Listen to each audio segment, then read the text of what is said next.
পাঁচটার কাজ এটা মনে করতে করেছে। বাবা ডাকছে, বাবাকে ডাকছে, ঠাকুমাকে ডাকছে। এই দাঁড়া বাবা আসুক, এই দাঁড়াও বাবা আসুক।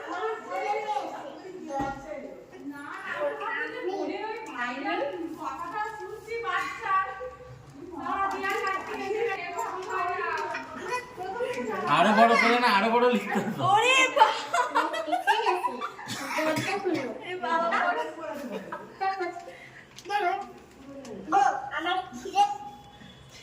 বাচ্চারা অর্ডার ক্যান্সেল করছে।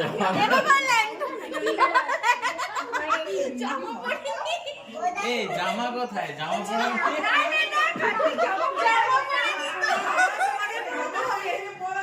বাবা দাঁড়াও বসে। জামা পরে একটু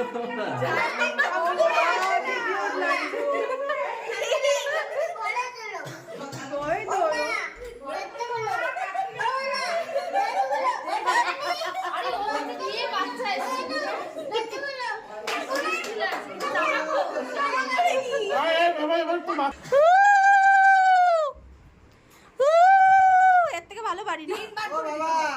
বাবা দেখো পড়ো ওটাকে কিছু ওটা চালাও না। এই পড়ো বন্ধ করে দিল তো। চালাও না আরে ওটা স্পিকার বন্ধ হয়ে গেছে। এই পাঁচটা বাবা জোরে জোরে সুন্দর করে তালি মামা দিয়ে। প্রিয় মা ও বাবা, জানো মা, জানো বাবা, আমি আমার বাড়ি খুঁজে পাচ্ছিলাম না। রাস্তা হারিয়ে ফেলেছিলাম, খুব কাঁদছিলাম। আমি রাস্তায় দাঁড়িয়ে তখন হঠাৎ অনেকগুলো আঙ্কেল এবং আন্টি আমাকে দেখে বললো যে চলো আমার সাথে তোমাকে তোমার বাড়ি পৌঁছে দেবো। ওদের মুখ থেকে জানতে পারলাম আমার বাবার নাম সঞ্জয়। তারপর ওরা আমাকে বাড়িতে পৌঁছে দিল। আঙ্কেল আন্টিগুলো খুব ভালো।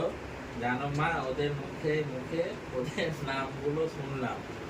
আমি তো ছোট, অত মনে নেই, তাও বলছে আঙ্কেল আন্টিগুলোর নাম ছিল পার্থ।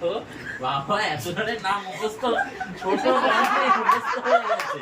আর সবাই আরে বাচ্চাদের ব্রেন অনেক শার্প হয়। তোমার মতো দেখি টুকে পাস করে দিল।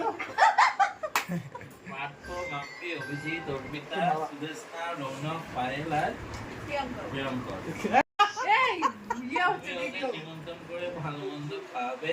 ওরা না থাকলে আজ আমি তোমাদের কাছে আসতে পারতাম না। আর সেই দিন পোলাও, আলুর দম, বেগুনি, চাটনি, পাঁপড়, মিষ্টি রান্না করবে।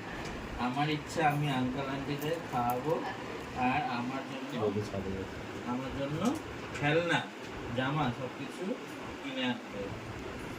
আমার খুব ঠান্ডা লাগছে, আমাকে ঘরে নিয়ে চলো মা বাবা। লাইটটা কাটতি। লাইনটা এদিকে ঘুরিয়ে সবাইকে একটু দেখিয়ে দাও। এটা আমি প্রথমে যাওয়ার সময় দেখে নিয়েছি। ও আমাকে বলেছে নে তুলে দে। আমি এই জন্য জিজ্ঞেস করিলাম আগে তোমার ডিউটি কখন? হ্যাঁ কি করবে এবার ছুটি না? হ্যাঁ অবভিয়াসলি কাকে পুজো দেখি। ছুটিতেই হবে বাবা। দেখি আর আমরা ফেলবো না তাহলে ভাবে করে ওলে বাবালে চুপচাপ সবাই ঢুকে গেছিল, আমি খুব খুশি হয়েছিলাম।